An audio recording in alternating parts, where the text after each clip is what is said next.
এরকম ডাক, তবে তারা ঢুকাইয়া দেয় ইন্দুর বান্দর যা আছে সব।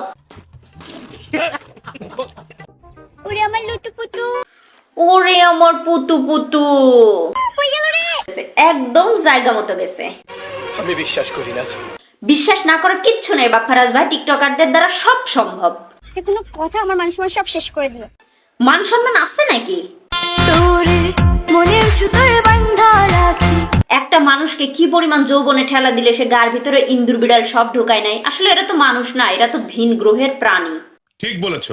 মন আমার যায় শুধু সখার পানে। ইন্দুর বিড়াল ঢুকাই দিয়েও গার ভিতরে শান্তি হয় না, তাই না? এখন আসছে আবার বেটা লোকদের ফিতা দেখাইতে। আপনার কি মনে হয় বেটা লোকরা এখন এই সস্তা ফিতা দেখে? এটা কি ধরনের পাগলামি? এটা একদম পাগলামি না রুমানা আপু, এটা শুধু টিকটকারদের যৌবনের ঠেলা। শীতকালটা যে এত অলস। এই শীতকালে ঠান্ডা পানির কথা একটা বার ভাবা দরকার ছিল। ইন্দুরটারে যেখানে ঢুকাইছেন তাতে তো কাম সেরে ফেলেছে। এখন এই ঠান্ডা পানি দিয়ে গোসল করতে গেলে ও তো মরে যাবে। এখনো মরে নাই, তবে মরবো মরবো। আর কইতাম আর দুঃখের কথা, দুঃখের কথা কোনের কিছুই নেই। পশু পাখি দিয়ে খাওয়ানো জিনিস কিন্তু এই যুগের বেটা ছেলে পেলে তাকাইও দেখবে না। তখন কিন্তু দেখেন সারা জীবন এরকম পশু পাখির আশ্রয় না নিতে হয়। সঠিক বলেছেন। আমরা সমীকরণে যতখানি জানি তাতে তো দেখি এক বেটার সাথে দুই বেটি দিলে গে সমান হয়। মানে বেটা লোক থাকবে রাজা বাদশার মতো।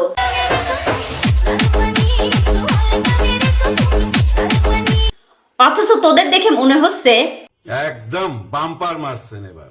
জি আফসারি আঙ্কেল, ওরা সেটাই মনে করছে।